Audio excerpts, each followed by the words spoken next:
안녕하십니까. 저는 고려11 행정사 사무소의 임현 행정사입니다. 네, 오늘은 의학신문 등에서 언론 보도된 약사면허 행정처분 관련한 언론 보도 기사를 살펴보겠습니다.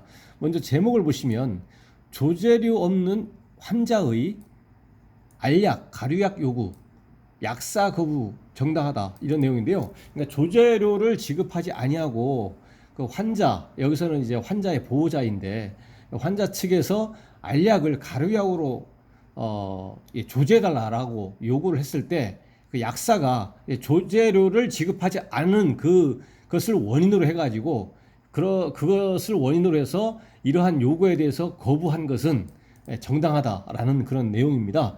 이 구체적인 사실관계하고 그 내용을 살펴보시겠습니다. 이것은 국민권익위원회 중앙행정심판위원회에서 결정한 내용입니다.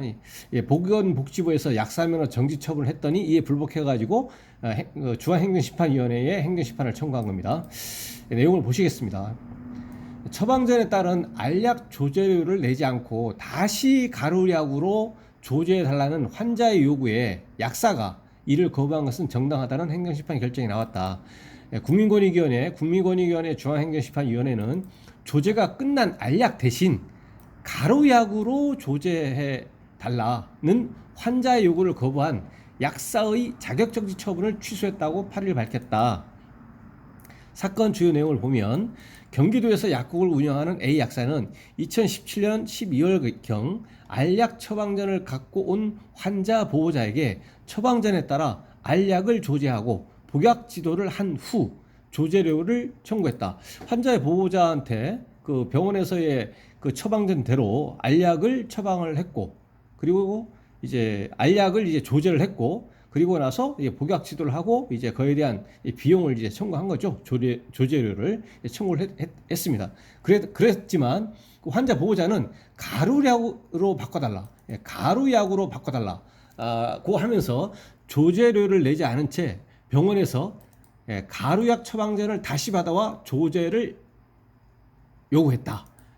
그 비용을 이제 지급하지 않고 다시 그 해당 병원에 가가지고 이제 최초의 알약에서 이제 가루약으로 처방전을 다시 받아서 이제 약국에다가 다시 제출한 거죠.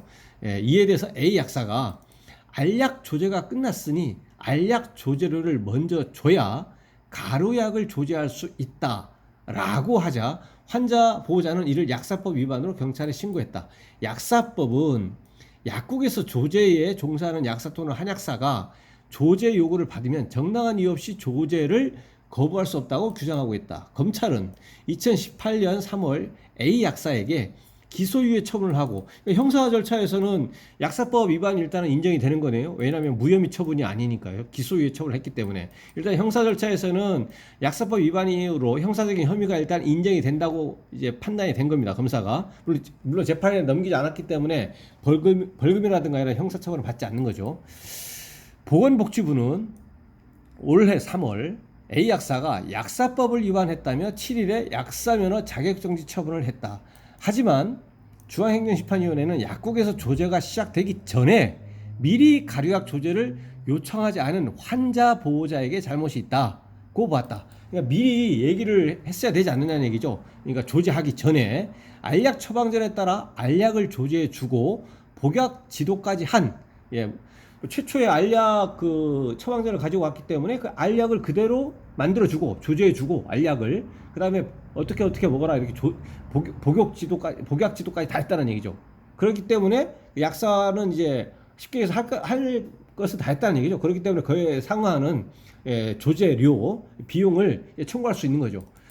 그렇게 했기 때문에 A 약사에게 환자 보호자에게 조제료를 청구할 수 있는 권리가 발생했다고 판단한 것이다. 따라서 알약 조제료를 지불하지 않은 환자 보호자에게 조제료 지급을 요구하며 가루약 조제를 거부한 A 약사에게 정당한 이유가 있다, 정당하다 라고 하면서 약사면허 자격정지 처분은 위법 또는 부당하다고 결정했다.